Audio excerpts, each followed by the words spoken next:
Hello everyone, my name is Joe Scorson, channel is called Ethernet Wink, and in today's video we're going to be doing a code along style of video, right? Because I've been thinking myself about learning more about computer science, like being a better programmer, not just a good coder. And so one thing that came to mind was async, right? One thing that came to mind was multi-threading, because hardware is getting so good now. As programmers, we gotta be squeezing every drop of performance out of it that we can. So that's where the desire to do this project came from. I just wanted to do an asynchronous, like multi-threading, a lot of things at once kind of project.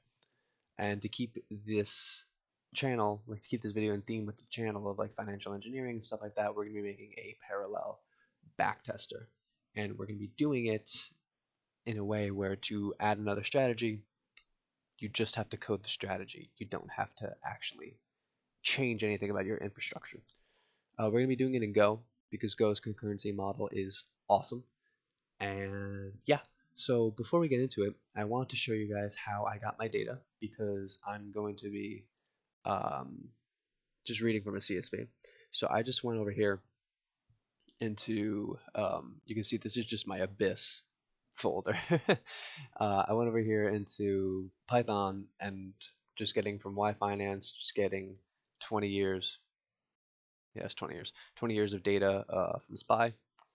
And then, yeah, for Yahoo Finance, you have to specify that it's 60 days in the past. So that's why we have that here.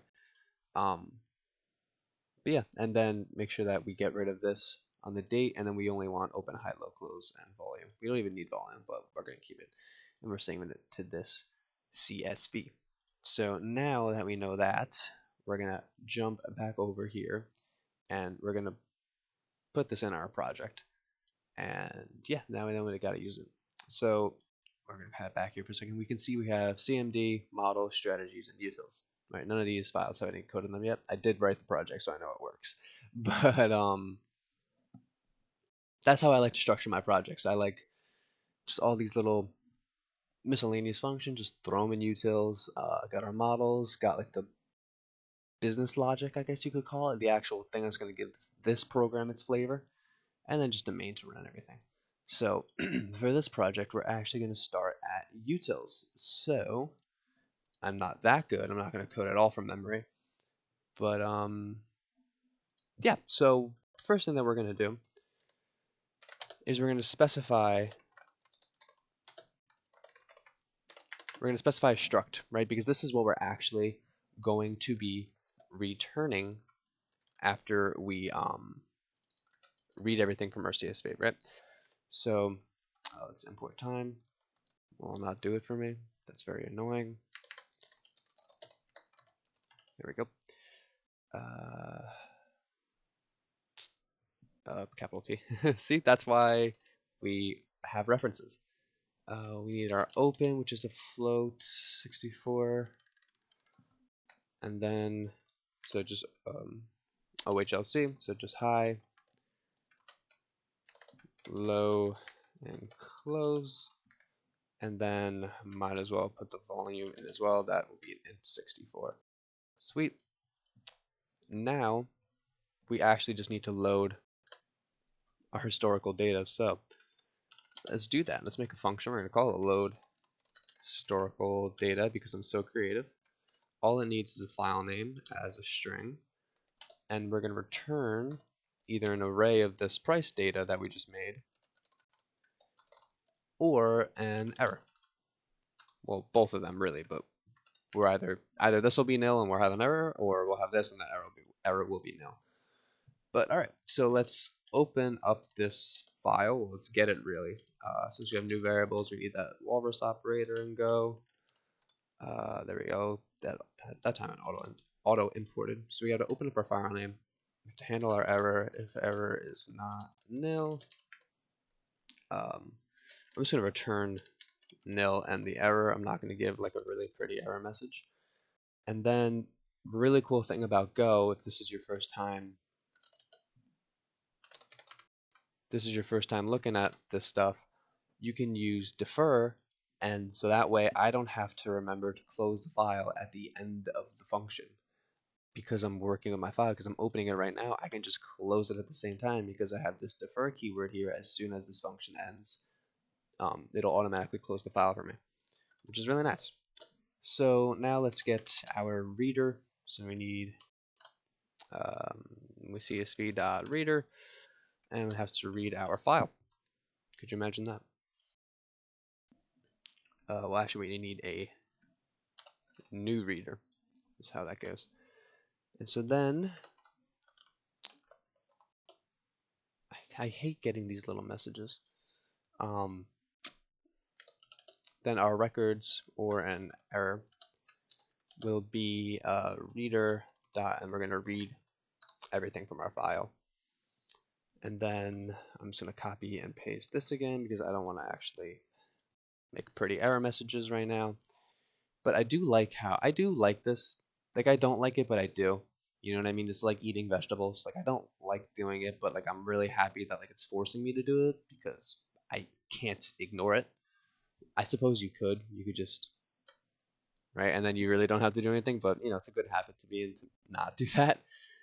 But regardless, we're gonna make data be an array of price data. And then we're gonna say for I record in range, can I type? Range records. We're going to loop over everything. So now we're going to ignore the header.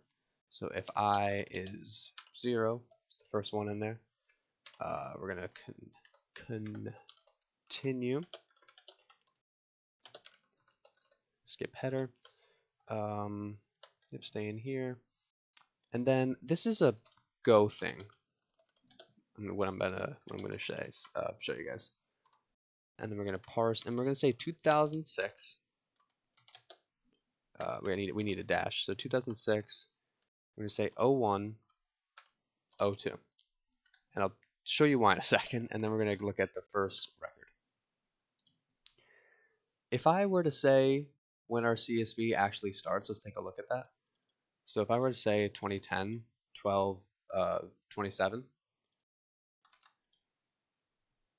will it do it now because I have these errors? I'm not sure.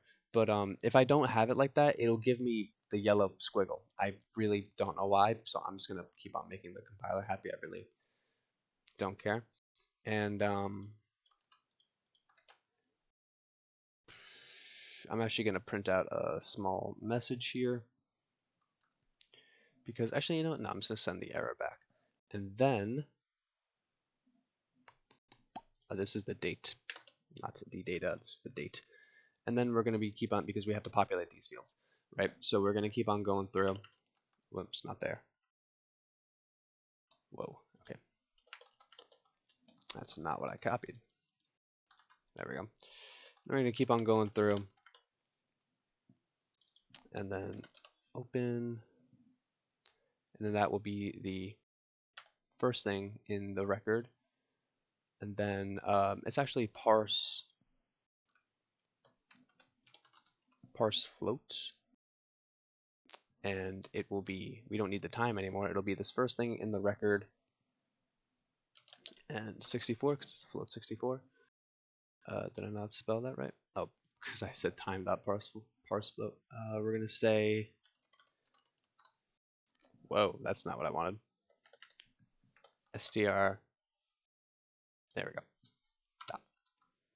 Click save. Did it import it? Yep, all of our imports are good. And so now we're going to do the same thing over here. Remember to change that, and remember to say high. And then we're going to say low.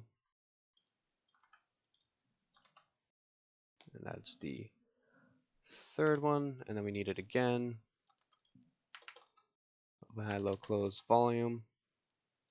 This will be parse int. So now we have 3, 4, 5.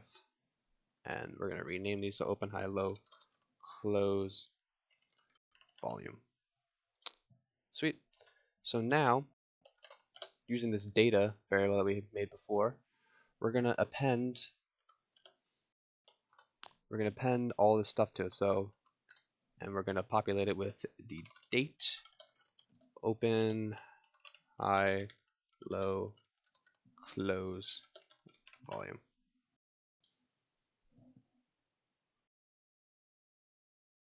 Okay, I need 1064 there. Okay, cool. And now we're going to return data and nil because we got that all on lock. Now I don't know if you can, I don't know if there's a difference in the camera. There probably is, yeah. My chair keeps on like inching down, so I want to get back up here. That's the beauty about one cuts coding along and take a sip of coffee. We're having fun here, right? It's not too serious, right? Let back a little bit. I'm not scared of getting errors, making a little silly mistake. We're good. We're chilling, and I can always restart the video. You don't have to see this, but let's go back into our models now. What do we actually need? Well, we need to be able to specify for the program what we want to do with our strategies, right? So we need an interface. An interface, a fine way to explain interfaces is structs with functions, right? Which is like, it'll. It's not a great way to explain it, but it's fine for now. Interface, and then might be a fine way to explain it. I really don't know.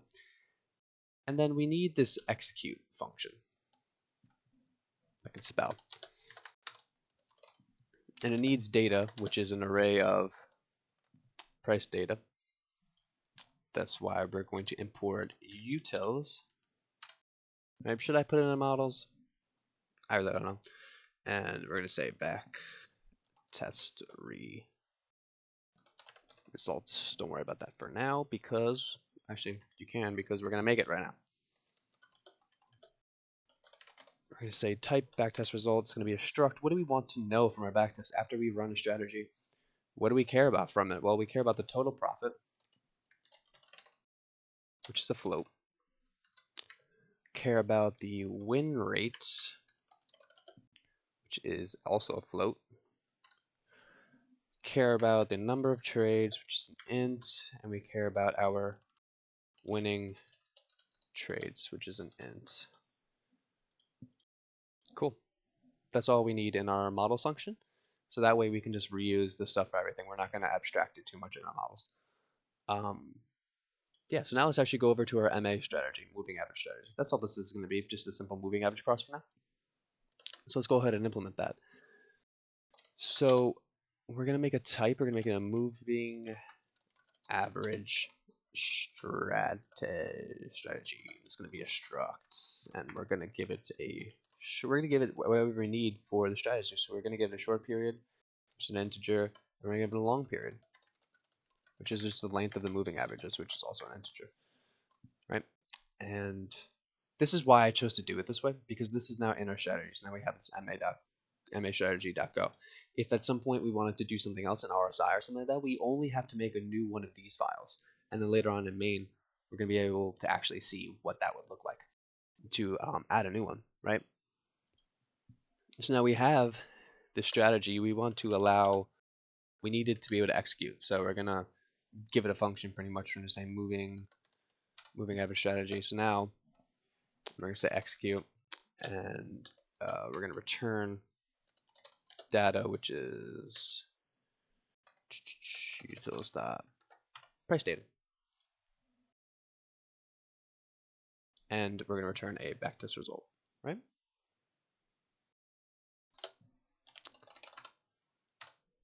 We're going to do it like that. Yep. I'm sorry, this is our import, not our import. This is the argument that we need. This is what we need in our function. This is what we are returning. Not on. All right, that's fine. So what do we need now? We need a few variables. We need results, which is this, which is our backtest result. We need to know if we're in a position or not. So in position, which is a bool, true or false, and we need an entry price, which is a float 64. Did I spell position right? I'm just gonna hit it with that. Yeah, I did. Okay, cool. So now now we need to iterate that we actually need to make our moving averages and then check if there is a trade or not. Excuse me. So we say for I, I'm going to give it the long period, so that way we don't try to access data that we don't have. We're going to check if I is less than the length of our data.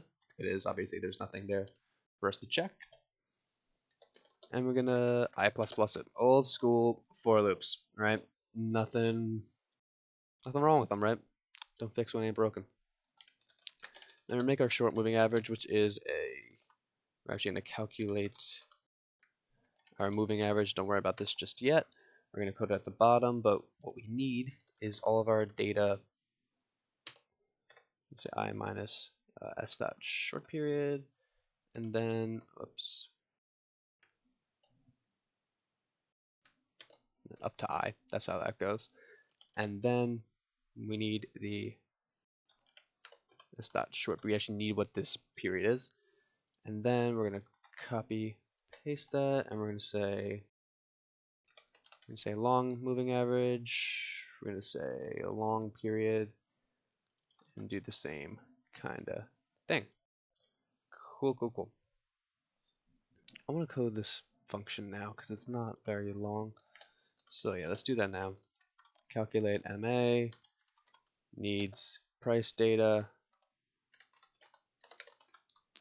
Needs price data and a period. Just an int, and it's going to return a float, whatever the moving average value is. So now we need our sum, which is a float. Say float 64. 4, and then we're going to say price in the range of our price data. There we go. And then sum, just to say plus equals, and then we're going to say price dot and close. Capital C, I have it. Cool. And then we're gonna return. Oh wait, I had to say range. I was wondering why I had that squiggle. And then we're going to return the sum over, and then the float version of the period. So that way we don't have any issues with our typecasting, right? And so that's why we need the data kind of truncated like this. So that way we don't really use data in the past, and also we know when to stop. So yeah, well, we do use, we have enough data in the past, I mean, right? So now let's get back to our for loop, right? So now we have our moving averages to actually make the strategy. So then if our short MA is greater than our long one, and we're not already in a position, then we can enter one, right? That's actually that's considered a buy signal. So we can just say that the entry price is whatever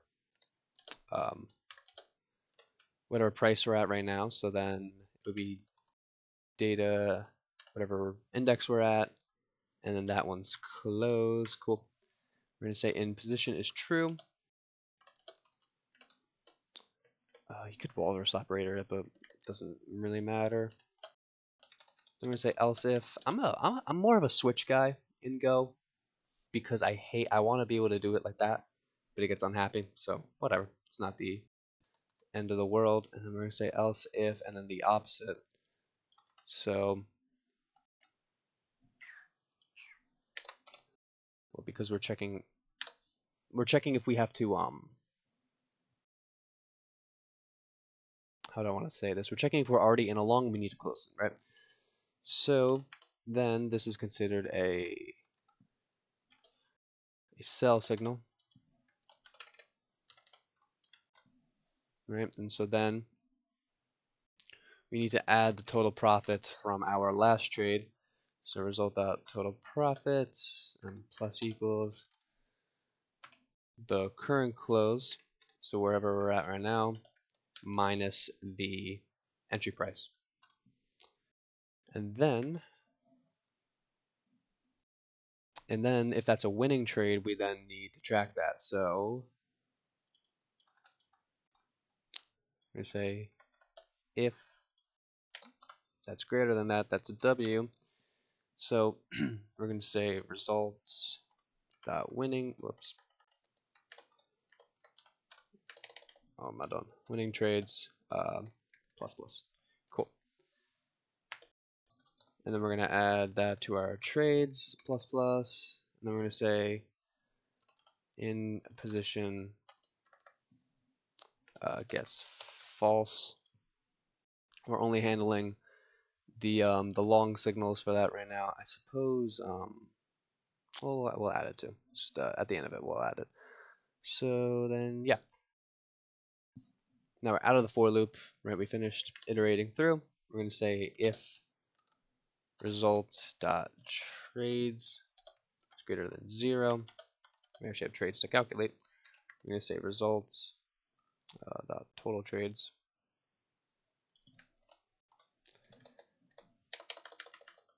There we go. Well, not total trades, so it's just a capital T. Say that the win rate is a float of our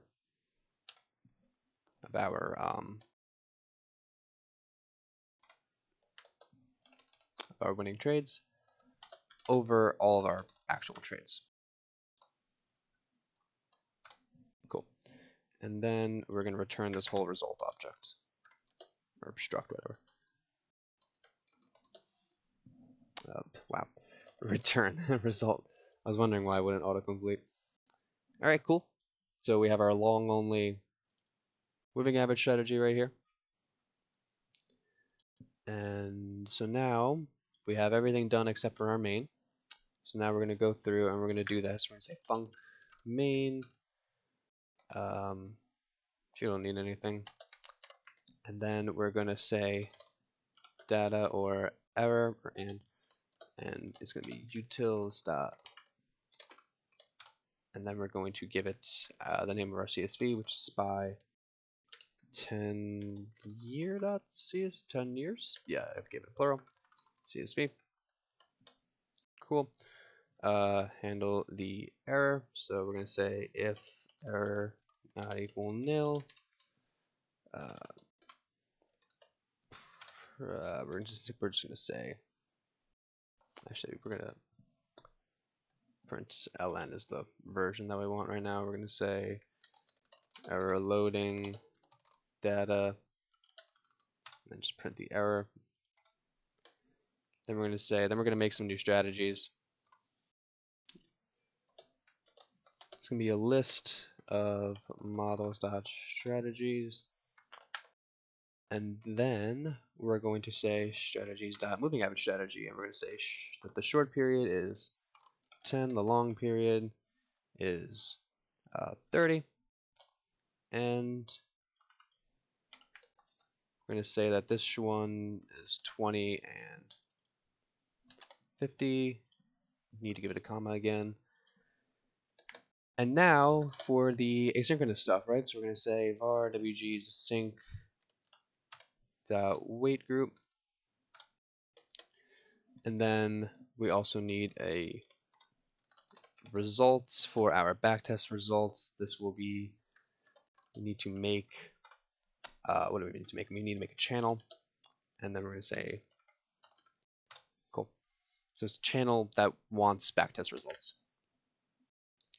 Now we actually have to run everything. I'm sorry if you heard my dog just freak out. We have to actually run everything in parallel. So for every strategy that we have in strategies, so range strategies, what do we gotta do? We gotta add one to our wait groups. That way it knows to wait for, so that way it knows how much stuff to wait for. Then we need to make it a go function, so that way it knows to do it asynchronously. And the strategy is going to be not that models dot strategy, and then what are we going to do? We're going to defer. So at the end of this, we're going to defer saying that we're done with this thing. We're going to say that the result is We're going to execute our strategy with this data. And then we're going to add result to our results channel. And we need to give it a strategy to use. So strategy, this strategy, strat, edgy. There we go. That's all we got to do for that. So now these things will all run in parallel. So now we need a go function here, and we have to wg.wait. We have to wait for results to close, and we don't need any parameters, but we got to get that. Okay, cool. And then we just need to print our results. So for results in range, I'm gonna change that so that way I don't get confused.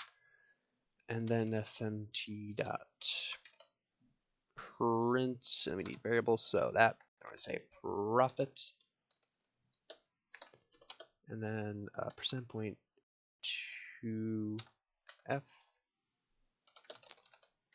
win rate, percent point to f, and then trades is an integer, so percent d. Give it a nice little new line, and then we gotta give it just so it looks a little prettier. We need total profit. We need our win rate, and then our trades. Sweet. So now to run this, all we need to do is say go run, and then we're in CMD. So cmd.main.go.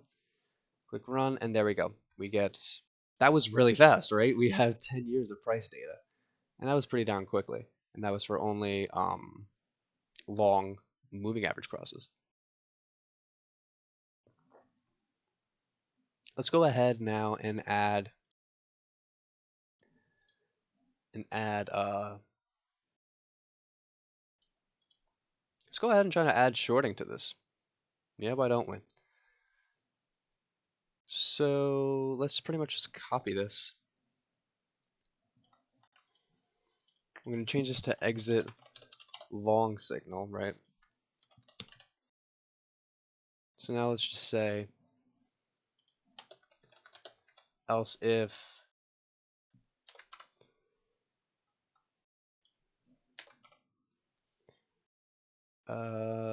this is a short signal, that's all fine. And then it crosses back above when we're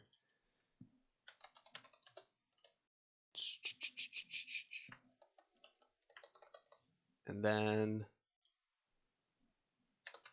because it's a short,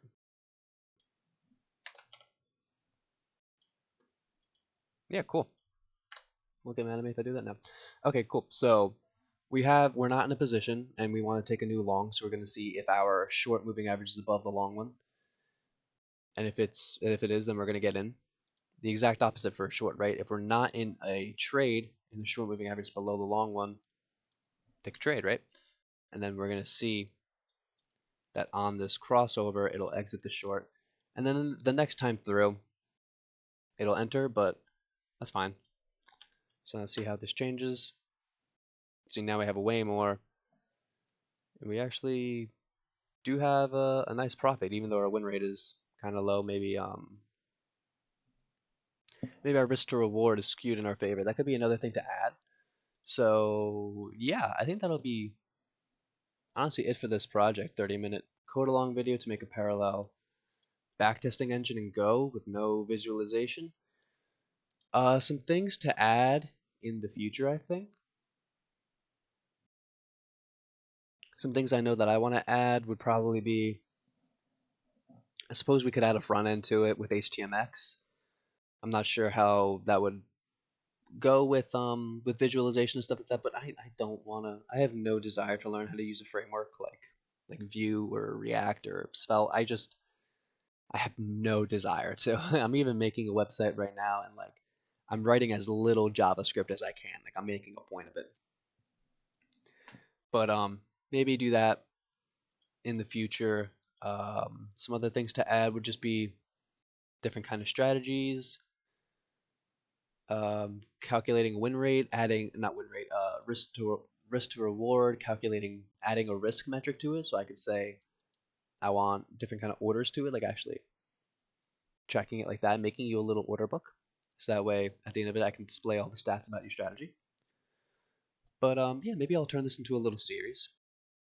Maybe at some point we'll add trading the tweets to it. If you guys have seen that video, that was a fun one.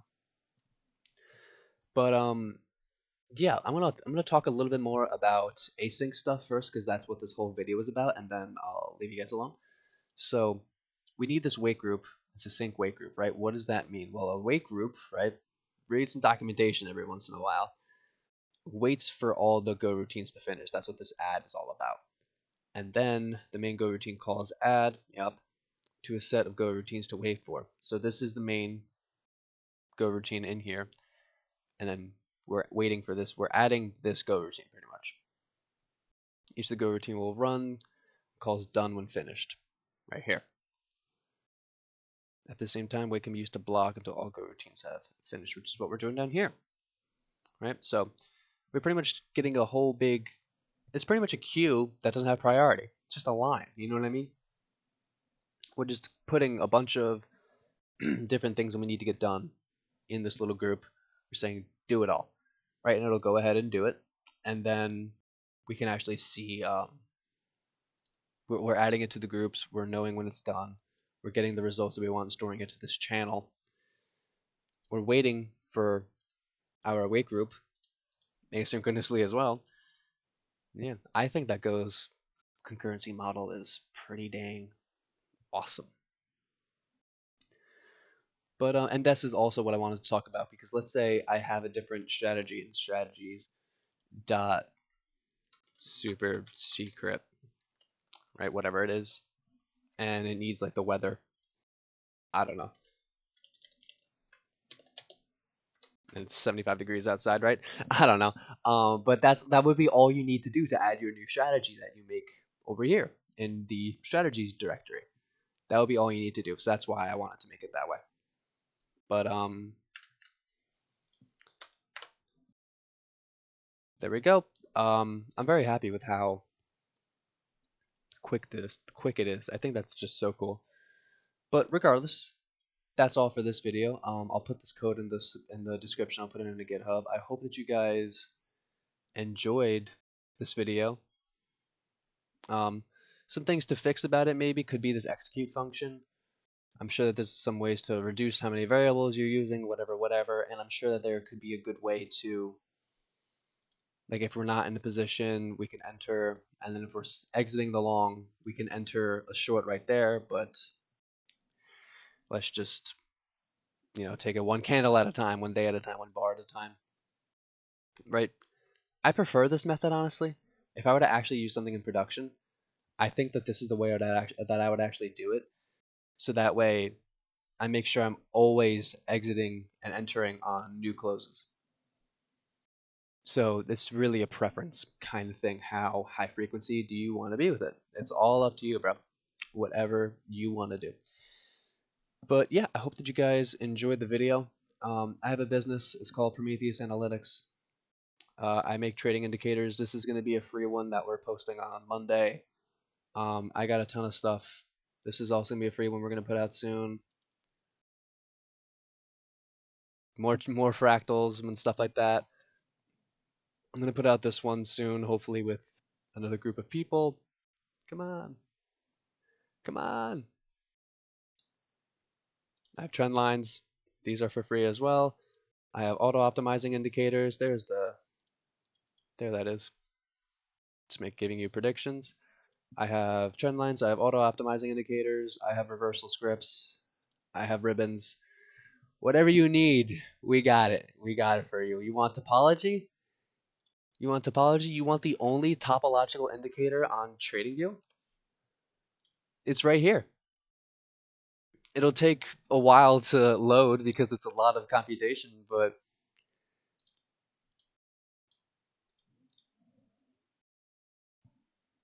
I got it. It'll get there. I promise. Don't make me look bad.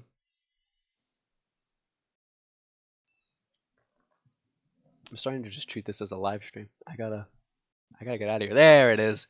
See? Wow, I chose an awesome day to do this. All the alerts are like more than acceptable. um, but yeah, I love you guys. Thank you guys so much for watching. Code is in the description. We're at over 800 subscribers, which is crazy. We're at like 835 last time I checked, which is nuts. I got a few videos over 1,000 views, which is awesome. I just like thank you guys a lot. Like YouTube really got put on the back burner for me just in my life. Like it just wasn't a priority. And then somehow, some way, some stuff just blew up. The option pricing videos were doing great, and yeah, I hope that you guys like this stuff with Go and concurrency and all the fun stuff. If you guys keep on blowing up this channel, I'll feel guilty not posting, and then you'll get more content, right? I have a ton of cool stuff that I would like to do. I want to learn Zig, right? I want to make a full stack application with Zig. I want to make like a Zig CLI, and then like a whole Go web app around it. That's what I really want to spend my time doing. But I'm in biolab, right? The things that you have to. What time is it actually? All right, I have time before my meeting. But these are the things that you got to do as a college student. So I hope that you guys all enjoyed this video. Hope that all my college students out there, hope that you're doing fine.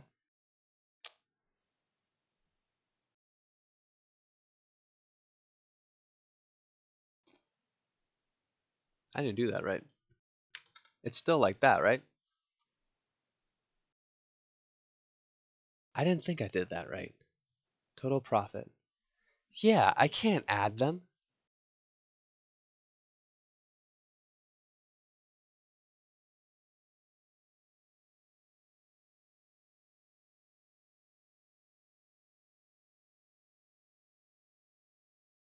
I just put them back. I just put them the other way. I can't do it like that. What was I thinking? That makes so much more sense. Okay. I thought that was weird. Yes. Yeah, that makes so much more sense. Thanks for telling me. Um